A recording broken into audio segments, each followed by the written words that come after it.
What's going on, Falcons fans? Logan here. Welcome back to Rise Up Rundown, and if you're new here, welcome. So apparently, the Falcons tried to trade away Mohamed Sanu to get a third-round pick in the draft, and there's some sports writers out there that are still saying he's going to get traded this year.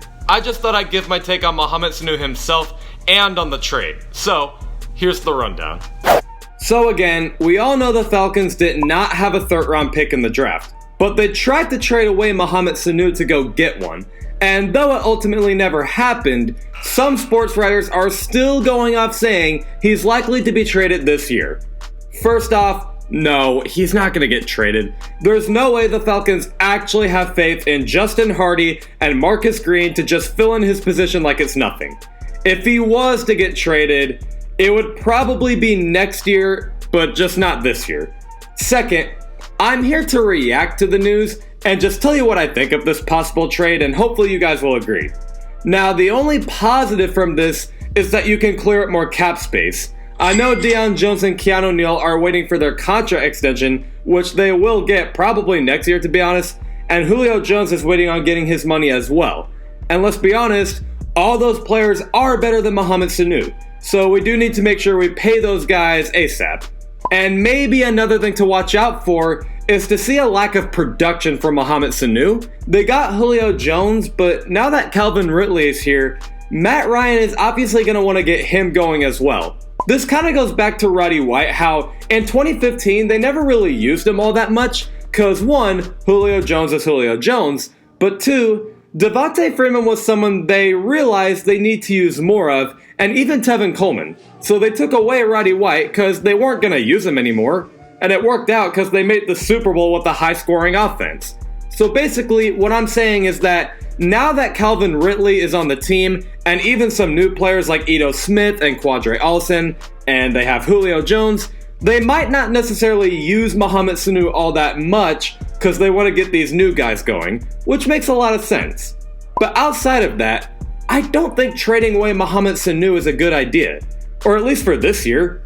He's such a critical piece to our offense that I don't think anyone realizes. He's a receiving threat, yeah, but even outside of his wide receiver abilities, he's actually really good at run blocking, and we all know he can play quarterback. And the team seems to be hyped up every time he makes a great throw. It'll probably be against the Bucks, cause his 2 QB completions as a Falcon were both against the Bucks, so I wonder what he'll do against them this year. Some other things I want to mention about Mohamed Sanu is that last year, he had 66 catches on 94 targets, and not once did he drop a pass last year. He caught 19 of 26 passes on third down. And I know Calvin Ridley was just a rookie, but did you know Mohamed Sanu had more receiving yards than him? So it's not like this guy is just out here because we need a receiver. He's out here making plays, and Matt Ryan loves it. This very clearly shows he's someone we rely on, and I'm curious to see what Dirk Koetter can do with him. I mean, if Dirk Koetter was able to make Chris Godwin somewhat have a surprise year last year, or at least in fantasy football, then he sure can make any receiver look good. And we actually have creative offensive plays instead of Steve Sarkisian's boring and predictable play calls. So with a much better offensive coordinator, I can definitely expect Mohamed Sanu to do even better things for us.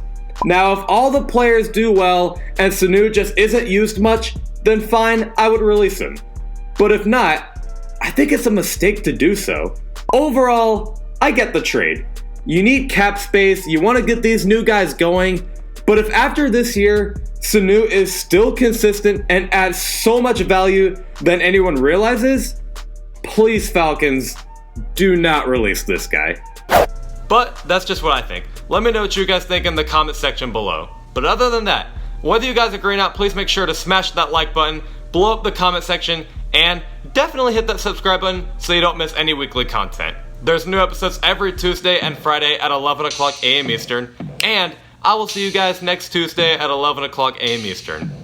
Rise up.